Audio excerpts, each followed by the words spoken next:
sun Abu Hurairah ce inna awwala ma yuhasabu bihi al-abdu min amalihi yawm al-qiyamati min amalihi salatu. Farkon abinda za a fara hisabi akai bangaren ayyuka, annabi ya ce sallah. As-salatu imaduddin.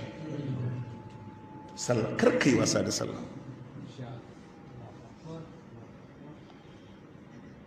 Inna awwala ma yuhasabu bihi al-abd min amalihi yawm al-qiyama, annabi yace salatu sallarsa.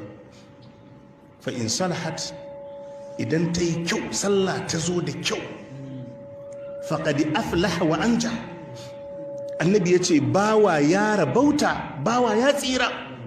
Wa in fasadat, idan ta ɓaci, sallah bata zo ba, faqad khaba wa kasir, annabi ya ce to bawa ya taɓe, bawa ya yi asara. In ka ci sallah, annabi ya ce ka ci. Amin. Wa inin taƙasa min faridatihi shay'un, idan kuma aka samu tawaya cikin farillarsa, sallolin farillan, ya yi sallah, ta zo, to amma sallar kuma wai wata tunane sun shiga cikin sallar, ba ta zo da kyau ba. Ƙalar Rab tabaraka wa ta'ala, Allah sai ce unzuru halli abdi min tatawwu', Allah sai ce mala'iku ku bincika yana da nafilfili. Kada ka dinga wasa da wa'annan nafilfili, ka dage. Halli abdi min tatawwu' fa yukammala biha, sai a cika mishi wannan man ta ƙasa min alfarida, abinda ya tauyu na farillansa. Sun mai kunu sa'iru amalihi ala zalika, duk sauran ayyuka ma haka da su.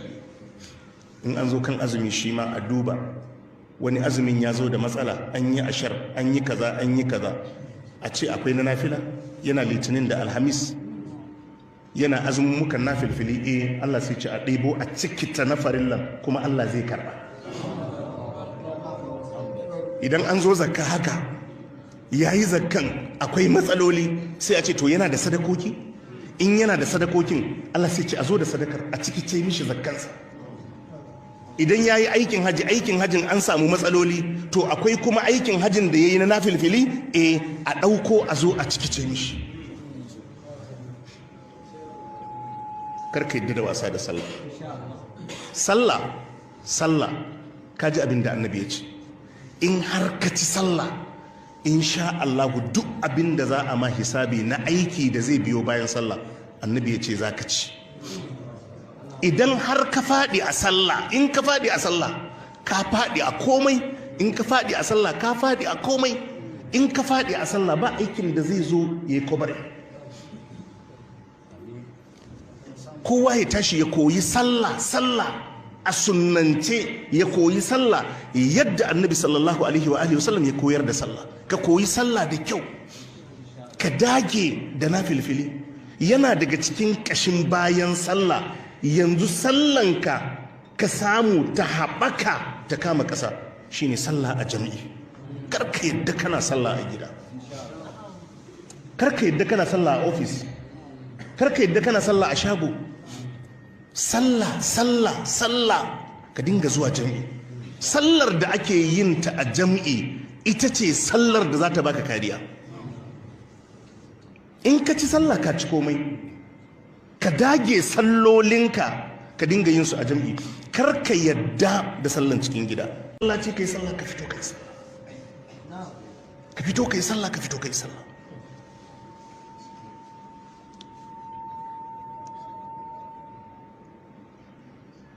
Akwai wani asari al-Imam al-Bukhari ya fidda shi na Abdullahi dan Mas'ud, yake cewa man sarraha an yalqa Allah gadan musliman, duk wadda zai faranta mishi rai gobe alkiyama ya gamu da Allah yana musulmi, cikakken musulmi, ba hafkas ba.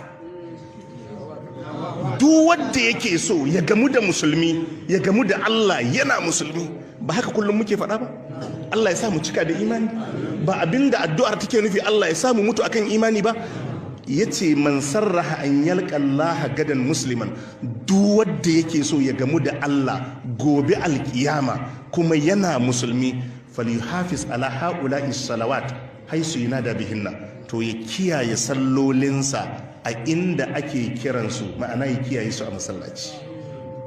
In kana so ku gamu da Allah, ya ce kuma kana musulmi kuma ka ji daɗin haɗuwar ta maka daɗi, ka haɗu da Allah kana sallah a masallaci. Abdullahi dan Mas'ud yake cewa laqad ra'aytuna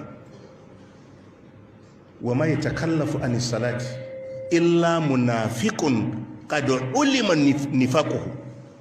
Abdullahi dan Mas'ud yace ka ga mu Musa habbai, wa ma yatakallafu anis salati, babu wadda baya zuwa jam'i, a ce wai baya zuwa ai jam'i da shi, illa munafiqun qad ulima nifaquhu, sai munafikin da kowa ma ya san munafiki, munafikin da kowa ma ya san munafiki ne. Yace amma ba za ka taba ganin wani a cikinmu an kira sallah yana sallah a gida ba. In kuma kaga wani baya fitowa to munafiki ne, kuma munafircin san kowa ya san munafiki ne. wal marid wa in kana al marid la yamurru bayna ar-rajulayn hatta ya'ti as-salah. Yace kuma ko mutum bashi da lafiya a cikinmu zaka ga an ɗauko shi a tsakanin mutane biyu a kawo shi masallaci ya ajiye shi a sahu. Mutum yakan yi jinyan da za a shiga gida a je a gaishe shi, amma in lokacin sallah ya ce haka 'ya'yansa ko kannansa ko makwabtansa ko abokansa da su kinkimo shi su kawo shi sahu su ajiye shi. Yace mu haka muka rai.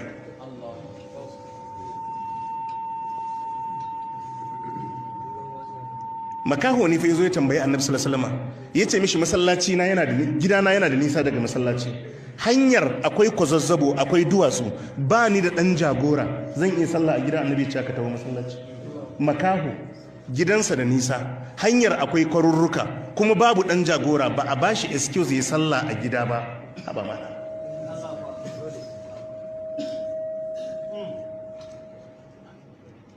kuma ka saurari kiran sallah, a fassara maka me ake fada a kiran sallah.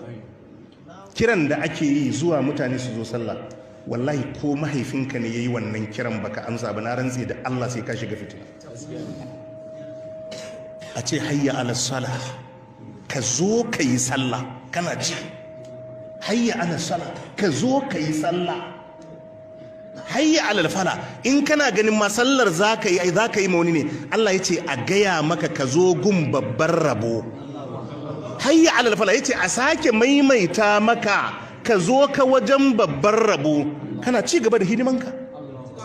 Ya wuce a zo a tada iqama, hayya alal sala, hayya alal fala, a sake ce maka fa sallah, a sake ce maka rabauta, kai karshe a ce maka kad qamati salatu kad qamati salat, sallan fa an tsaye da ita, ta tsaya, kana ji. Kuma wanda yace a kira kan nan ka ɗauka haɗuwanku zai maka daɗi?